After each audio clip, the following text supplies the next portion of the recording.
дүйнө жүзүндөгү белгилүү ареналарга чыйыр жол салып берген, кыргыз байрагын, кыргыз баатырларын дүйнө элине тааныткан жана эң негизгиси спортту сүйгөн мекенчил инсан бүгүнкү берүүбүздүн каарманы Руслан Кыдырмышев.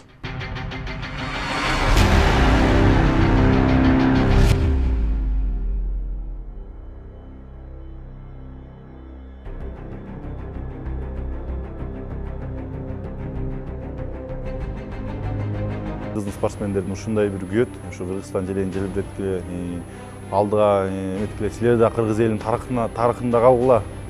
Колуман келген нерсени спорт жагына гана жумшай бербестен ушунчалык ошону мен өтө бир катуу өзүм алып коем да, жүрөгүмө катуу алып коем. Баягы мен өзүм ошону чекейим каалачу элем. Ушул баягы баланын максаты бар го, ошол бул баягы биз тамашалап айтып калабыз ар дайым. Кайсы мектепти бүтүрдүң эле деп орусча сурап калса айтып калат элем. Я кыргызский школ скончался деп күлүп калабыз да.